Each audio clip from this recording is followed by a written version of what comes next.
Let's take our working file elapsed months and let's have a look at two clever little formulas that work on elapsed months. So we can take a date, give it a value of a number of months and find out what date we then end up at, either forwards or backwards. So this formula works in either direction.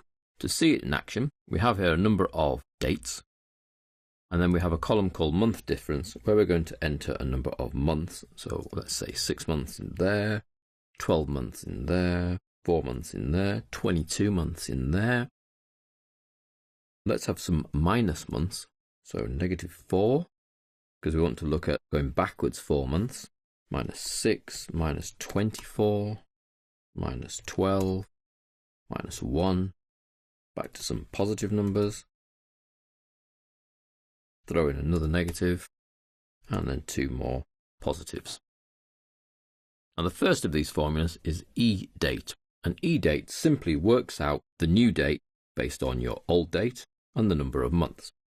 So we would say equals EDate, open brackets. We can see the two parameters required. We require a start date, which is that cell there, if we're staying on the same line, comma, and the second parameter is how many months later are we looking for. When I press return, I get given the raw number for Excel, and we know that we can format that to see the date. Just widen slightly. So 8266, add on 6 months, takes me through to February the 2nd, 1967. Let's replicate this formula.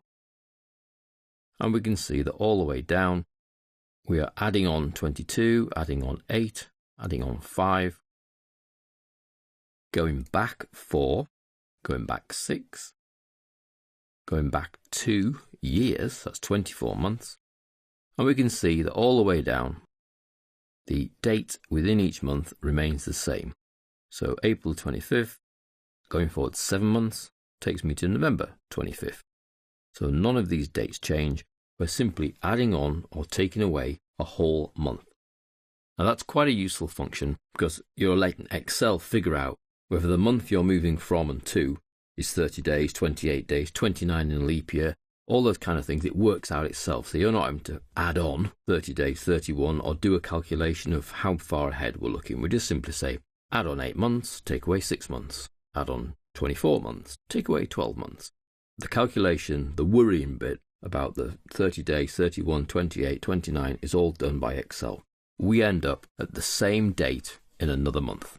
So 25th of the month, 16th, it does all the work for us. Now the EoMonth is a very similar function. It works on a month difference, but it's quite clever. Watch this in action. Equals EoMonth, open brackets.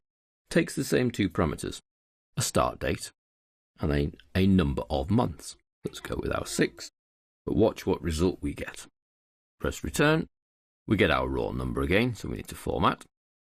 So you can see it does the same thing, adds on 6 months, so we're taken from August through to February of the following year, but instead of us dropping into the 2nd of the month, it takes us to the last day of that month, so the 28th. That's what the EO stands for, end of, so end of month.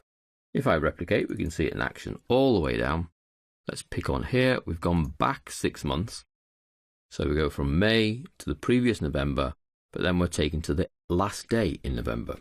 So again, it's taken away all that uncertainty about whether I'm 30, whether I'm 31 days, whether I'm 28, whether I'm 29 on a leap year. All that is done for us. So if we try to do one that does fall on a leap year, just for example, so let's go from October 21st, 2011 and go forward 4 months.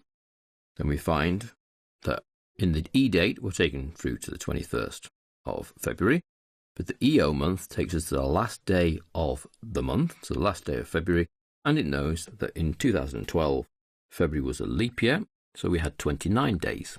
So this is the EDate for elapsed date, but it works in months. You give it a month value and it adds on or takes away the right number of months to leave you on the same day, but in a different month, potentially in a different year. The EoMonth adds on or takes away the correct number of months and then takes you to the last day of that month, whether that month has 30 days, 31 days, 28 days, or 29 days.